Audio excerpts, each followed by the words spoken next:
Oui, nous lose, telle est la question. Quel loser. C'est ma nouvelle. Elle, je l'aime trop. Le gagnant ou le perdant de la semaine. Roulement de tambour. Oui, Audrey, mon loser de la semaine est Diddy. De son vrai nom, Sean Combs. En fait, il se fait appeler Diddy, Puff Daddy, Puffy ou encore P. Diddy. C'est l'un des rappeurs les plus influents et riches du monde. On lui doit des tubes assez iconiques comme I Need a Girl, I'll Be Missing You, Last Night, Bad Boys for Life.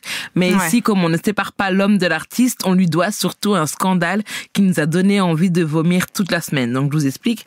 Le 16 novembre, la chanteuse et mannequin Cassie, qui s'appelle Cassandra Ventura de son vrai nom, a déposé une plainte contre son ancien compagnon, Diddy, pour violences sexuelles, psychologiques, viol, comportement déviant. Et la plainte a scandalisé les réseaux sociaux. Est-ce que Audrey, tu avais entendu parler de ça? Je pense que oui. Ouais, j'ai vu plein de trucs passer sur les réseaux sociaux. Et t'as été choquée d'apprendre ou s'est dit encore un autre homme riche qui est vraiment un salopard? Oui, non, pas du tout.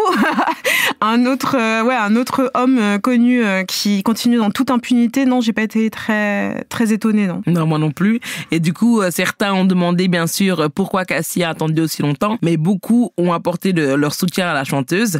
Et des amoureux, des théories du complot et autres misogynes n'ont même pas eu le temps de tweeter que l'affaire était déjà réglée. Donc, on vous explique. En fait, la plainte a été déposée le 16 novembre et le 17 novembre, ils ont trouvé un accord à l'amiable. Donc, en fait, l'avocat de Diddy a laissé entendre que Cassie ne fait ça que pour l'argent. Je vous cite. Au cours de ces 6 derniers mois, Monsieur Combs a été soumis à la demande insistante pour $30 millions de Madame Ventura sous la menace d'écrire un livre préjudiciable sur leur relation, ce qui a été rejeté sans équivoque comme un chantage flagrant. Bien qu'elle ait retiré sa menace initiale, Madame Ventura a maintenant recours à une action en justice truffée de mensonges infondés et scandaleux. Et bien sûr, l'avocat de Cassie a dit que c'était totalement faux et que Diddy a tout fait pour qu'elle ne porte pas plainte. Et je le cite, Monsieur Combs a proposé à Madame Ventura une somme à 8 chiffres pour la faire taire et l'empêcher d'intenter cette action en justice. Elle a rejeté ses efforts et a décidé de donner une voix à toutes les femmes qui souffrent en silence. Donc Madame Ventura doit être félicitée pour son courage. Et bien sûr qu'on la félicite parce qu'on sait comment les femmes qui osent parler et porter plainte contre des hommes riches et célèbres sont traitées par la société. Et d'ailleurs plus tard, là, on va parler de cancel culture. Donc là, on voudrait juste dire merci à Cassie. On la croit, on est avec toi. Et du coup, j'ai dû enlever plein de chansons que j'adorais de Diddy de mon répertoire, mais je suis contente. Okay. Et toi, t'as un loser, t'as un winner. J'espère que t'as quelqu'un un peu chouette et excitant. Ah non, désolée, j'allais enchaîner sur un truc négatif. Ah ok, d'accord. J'allais enchaîner sur un loser.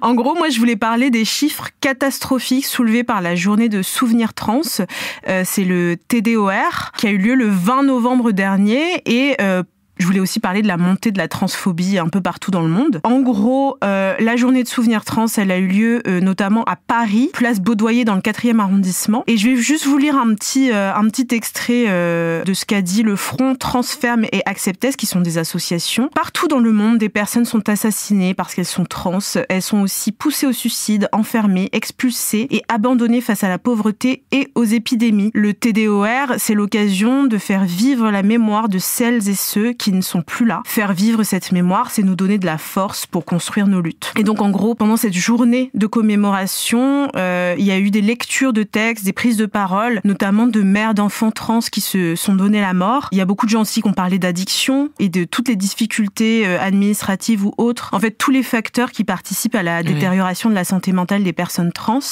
à leur décès et aussi à leur meurtre.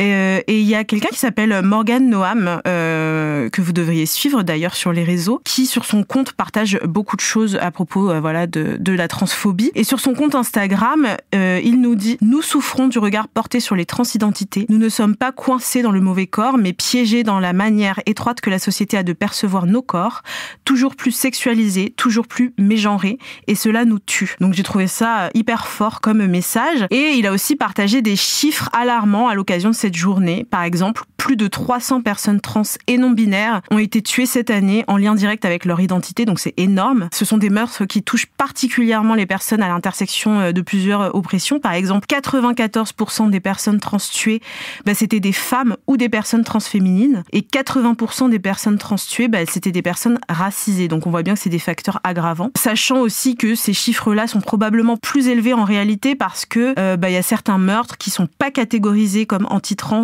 alors qu'ils le sont. Il y a certains pays qui recensent pas les meurtres transphobes. Oui. Et puis il y a aussi les suicides qui sont pas pris en compte dans tout ça et qui pourtant sont souvent le fait en fait de la transphobie. Et je trouvais important de partager ces chiffres-là parce qu'il y a un pic d'actes transphobes et de lois transphobes partout dans le monde. Donc voilà, pour moi, en gros, les losers, c'est un peu nous, quoi. C'est un peu la société. Est-ce que Kumbis, tu veux enchaîner avec un truc un peu plus positif, en fait, winner ou c'est pas winneuse? vraiment positif, mais c'est quand même une petite lumière dans l'obscurité. En fait, ma winneuse de la semaine, la journaliste palestinienne Hind Khoudary. En fait, donc je suis, comme beaucoup de gens, je pense, depuis le 7 octobre, donc l'attaque du Hamas, tout ce qui se passe à Gaza. Et donc pour un rappel, il y a eu 1200 morts côté israélien et côté palestinien, il y a eu plus de 11 000 morts et 6 000 disparus à Gaza. Et je pense que ça fait beaucoup de chiffres et j'ai l'impression que pour la plupart des gens, la guerre, c'est surtout des chiffres. En fait, on regarde notre journal télévisé et ils font un reportage qui parle un peu de la situation entre deux autres reportages qui ont rien à voir et ça nous rend un peu le conflit immatériel et lointain. On peut être triste, on peut être outré parfois, on se dit qu'est-ce que font les politiques, mais on saisit rarement ce que signifie être en guerre parce que la plupart du temps et depuis la Seconde Guerre mondiale, en fait, les pays occidentaux font la guerre dans les pays lointains. Donc on a rarement eu des guerres sur notre sol, à part depuis l'Ukraine du coup, mais encore une fois pour moi, je sais pas pour toi Audrey, mais la guerre en Ukraine pour moi c'est un peu lointain. Et en plus en plus de ça, il y a aussi la règle du meurtre au kilomètre qui fait qu'on ne sont pas concernés par les millions de morts au Congo ou les millions de réfugiés au Sud-Soudan. Et je pense que des personnes comme Hind Khoudary donc sont indispensables parce que Hind du coup t'es une journaliste qui vient de Gaza, qui habite à Gaza et qui a décidé de rester à Gaza malgré le danger de mort imminent et perpétuel pour documenter l'horreur, la famine, les bombardements au jour le jour. Du coup, sur sa bio Twitter, elle a écrit « J'écris ce que je vois et ce que je ressens ». Et ça nous rappelle en fait que la guerre, ce n'est pas que des statistiques, ce sont des femmes, des enfants, des hommes qui avaient une vie, un entourage, qui les aimaient, des rêves, des passions et qui sont morts pour des enjeux politiques, économiques qui ne les concernent souvent pas. Ça nous rappelle que derrière les images de corps sans vie, il y a des gens qui enterrent leurs proches dans des fosses communes, faute de moyens et de temps chaque jour. Et depuis plus d'un mois, il y a des femmes qui n'ont pas de protection hygiénique, il y a des gens qui ne sont pas lavés les dents, qui n'ont pas eu accès à l'eau potable, il y a des bébés prématurés qui n'ont plus d'aide respiratoire parce que le matériel hospitalier est détruit.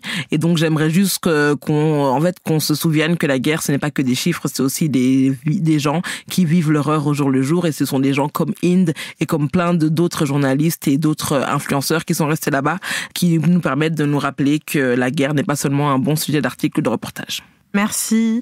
Et je suis aussi une journaliste qui est sur place, qui habite aussi là-bas et qui s'appelle Bizane. Oui. Je sais pas si tu vois qui c'est. Enfin, il y a plein de journalistes comme ça qui continuent de nous informer au quotidien. Donc, si vous pouvez aller les suivre. C'est vraiment vital. Ouais. Et moi, j'enchaîne aussi avec une winneuse qui est Angela Davis. J'ai pu la voir dimanche 19 novembre au Théâtre de la Ville. C'était dans le cadre du Festival d'automne où elle a donné une conférence en fait sur le rapport entre l'art et le militantisme et un petit peu la politique mondiale. Et je me suis dit c'est l'occasion de reparler de son travail militant, de ses livres, etc. Donc pour celles et ceux qui ne savent pas, Angela Davis, c'est une figure phare du Black Feminism. Elle est militante du mouvement américain des droits civiques. Elle était aussi membre du mouvement Black Panthers Party. Elle est écrivaine. Et puis donc, dimanche 19 novembre, il y a eu cette conversation avec l'historienne de l'art contemporain Elvan Zabouyan. C'était une conférence qui était gratuite. Elle a répondu à plein de questions du public. Elle a pris le temps de rencontrer les gens, donc j'ai trouvé ça super cool. Et puis donc, c'était une discussion qui faisait suite à un dialogue que les deux femmes avaient eu en 2020, donc il y a 3 ans, à propos du lien entre les arts et la situation politique mondiale. Et donc, pendant cette longue conversation qui a duré à peu près 2 heures, elle a parlé du fait de pouvoir s'appuyer sur ses propres épaules, ses épaules, et sur celles des gens qui nous ont précédés, qui ont lutté avant nous, pour que nous, on puisse lutter aujourd'hui. Parler du pouvoir de l'art, qui permet notamment de faire surgir des impressions, des sentiments, avant même de pouvoir en parler. Par exemple, elle disait, l'art est précurseur, en fait, de plein de sujets qui n'ont même pas encore été théorisés. Elle a parlé aussi de comment le blues a permis aux femmes noires à l'époque de s'exprimer sur les nouvelles libertés qu'elles avaient, notamment la liberté d'aimer, la liberté sexuelle, avec bien sûr toutes les oppressions cis, hétéro-patriarcales que ça amène. Elle a parlé aussi de sa propre incarcération et par extension de son travail autour de l'abolition du système carcéral. Elle a aussi également parlé de la situation en Palestine et du fait qu'il s'agissait de la plus grande prison à ciel ouvert. Elle elle a exprimé son soutien contre le génocide en cours. Et puis, je me suis dit que voilà, moi, c'était une rencontre qui m'a beaucoup marquée. D'ailleurs, avec des membres de ma chorale, on leur chantait un petit bout d'une chanson sur la liberté. Donc, c'était hyper touchant. Et je me suis dit que c'était l'occasion, voilà, d'en parler et l'occasion de la relire, notamment lire son livre Femmes, race et classe, qui parle de comment ces trois aspects sont liés et se croisent. Aussi, il y a un livre qui s'appelle Blues et féminisme noir, qui est super intéressant, ou encore La prison est-elle obsolète, qui parle du coup du système carcéral. Et si jamais vous n'avez pas pu être à Paris pour cette conférence, il y a la rediffusion de toute la conférence sur la chaîne YouTube et la page Facebook du Théâtre de la Ville de Paris. Voilà. Et mais d'ailleurs, tu sais, en parlant de Angela Davis, j'ai vu quelques extraits d'une émission, je pense que c'était France Inter, je pense, où elle était invitée, et on parlait du fait que la France a décidé de changer un lycée à son nom pour l'appeler Rosa Parks, parce qu'il trouvait qu'elle était trop militante. Et après, du coup, Angela Davis, elle a dit c'est parce que la France ne connaît pas Rosa Parks, et elle a dit que Rosa Parks était aussi extrême qu'elle. Et j'ai l'impression qu'en fait, quand les gens militants meurent, on essaye un peu d'adoucir leur combat. Et c'est le cas notamment de Rosa Parks, ou même de Nina Simone, ou alors de Martin Luther King, qui étaient vraiment des gens engagés, que ce soit sur la Palestine, que ce soit sur le racisme, voilà, sur tout ça. Complètement. D'ailleurs, Martin Luther King, qu'on avait qualifié de terroriste à l'époque. Ouais, c'est ça. Voilà. Je pose ça là. Merci beaucoup.